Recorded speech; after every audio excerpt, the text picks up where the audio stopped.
नमस्कार मित्रांनो, only education या यूट्यूब चॅनलवर आपल्या सर्वांचे स्वागत आहे। आज आपण एक अतिशय कल्पनारम्य आणि हृदयाला स्पर्श करणारा निबंध पाहणार आहोत। मी पक्षी झालो तर। पंख पसरूनी नभात जाईन, स्वप्नांच्या दुनियेत हरवून राहीन, वाऱ्याशी मैत्री गाठी बांधीन, मी पक्षी झालो तर आनंदात नाचीन। मी पक्षी झालो तर माझे जीवन किती सुंदर आणि मुक्त असेल याची कल्पनाच मनाला आनंद देणारी आहे। माणसाला अनेक बंधने असतात, शाळा, अभ्यास, जबाबदाऱ्या, परंतु पक्षी मात्र आकाशात मुक्तपणे विहार करतो। जर मी पक्षी झालो तर सर्वप्रथम मी निळ्याशार आकाशात उंच उंच झेप घेईन। पहाटेची वेळ मला सर्वात प्रिय असेल। सूर्य उगवत असताना सोनेरी किरणांनी उजळलेले आकाश पाहत मी मधुर किलबिलाट करीन। झाडांच्या फांद्यावर बसून मी निसर्गाचे सुंदर रूप अनुभवेन। हिरवीगार शेती, वाहणाऱ्या नद्या, डोंगरदऱ्या यांचे दृश्य वरून पाहताना मला पृथ्वी किती सुंदर आहे याची जाणीव होईल। मी पक्षी झालो तर माझे घरटे एखाद्या उंच झाडावर बांधीन। काड्या, पाने आणि गवत गोळा करून मी माझे छोटेसे सुरक्षित घर तयार करीन। त्या घरट्यात मी प्रेमाने राहीन, इतर पक्ष्यांशी मैत्री करीन। एकत्र उडणे, एकत्र दाणे टिपणे आणि संकटात एकमेकांना मदत करणे हे माझ्या जीवनाचे ध्येय असेल। मात्र पक्ष्यांचे जीवन फक्त आनंदाचेच नसते, त्यांना पावसात, वादळात आणि उन्हात संघर्ष करावा लागतो।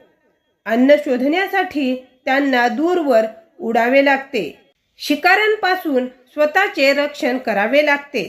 जर मी पक्षी झालो तर या सर्व अडचणींना धैर्याने सामोरे जाईन, कारण स्वातंत्र्याची किंमत मेहनतीने चुकवावी लागते हे मला माहीत असेल। मी पक्षी झालो तर जगभर फिरण्याची संधी मला मिळेल।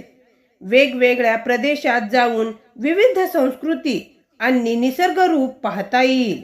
थंड प्रदेशातून उबदार प्रदेशात स्थलांतर करताना मला पृथ्वीचे वैविध्य अनुभवता येईल। अशा प्रवासातून मला सहनशीलता, धैर्य आणि एकता यांचे महत्त्व कळेल। माणूस म्हणून आपण अनेकदा निसर्गाची हानी करतो। जर मी पक्षी झालो तर मी लोकांना निसर्ग जपण्याचा संदेश देईन। झाडे तोडू नका, नद्या प्रदूषित करू नका, पर्यावरण स्वच्छ ठेवा असा किलबिलाट करून मी सर्वांना जागृत करण्याचा प्रयत्न करीन।